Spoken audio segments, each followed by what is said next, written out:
Parkovanie v našom meste sa stáva čoraz väčším problémom. Možno ste sa už stretli s týmito situáciami. Nedostatok voľných parkovacích miest, najmä večer a cez víkendy. Autá zaparkované na chodníkoch, priechodoch pre chodcov, v križovatkách, zákrutách, zelení alebo na cestách.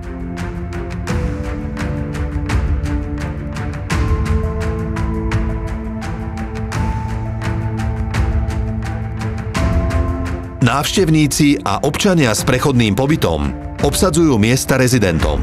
Chaotické parkovanie zhoršuje bezpečnosť a prejazdnosť ulic.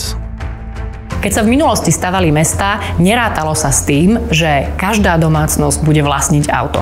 V súčasnosti takmer každá domácnosť má nielen to jedno auto, niekedy majú 2, 3 a možno aj viac aut.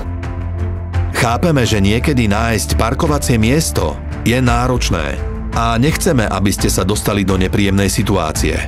Radi by sme vás preto povzbudili, aby ste parkovali ohľaduplne a v súlade s pravidlami cestnej premávky, aby sme všetci mohli mať bezpečné a pohodlné prostredie. V meste je iba jeden priestor a musíme sa rozhodnúť, či ho celý využijeme na parkovanie, alebo či ho budeme využívať aj na zeleň. Viac priestoru nemáme, čiže sa musíme rozhodnúť.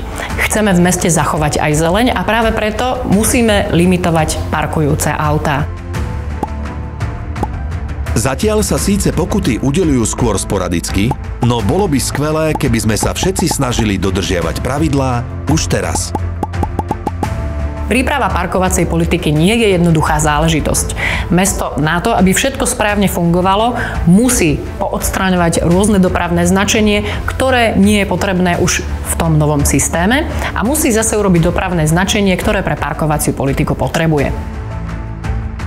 Mnohé mestá, ako napríklad Trnava, Bratislava, Šamorín, Topolčany a Nitra, ale už aj taký Pezinok, zaviedli regulované parkovanie, zónové parkovacie systémy či inteligentné riešenia na optimalizáciu dostupnosti miest. Cieľom týchto opatrení je nielen zabezpečiť lepšiu organizáciu dopravy, ale aj podporiť udržateľný mestský rozvoj. Tieto mestá boli veľkou inšpiráciou aj pre nás. Po ich skúsenostiach vieme, že parkovacia politika priniesla ich obyvateľom najmä výhody.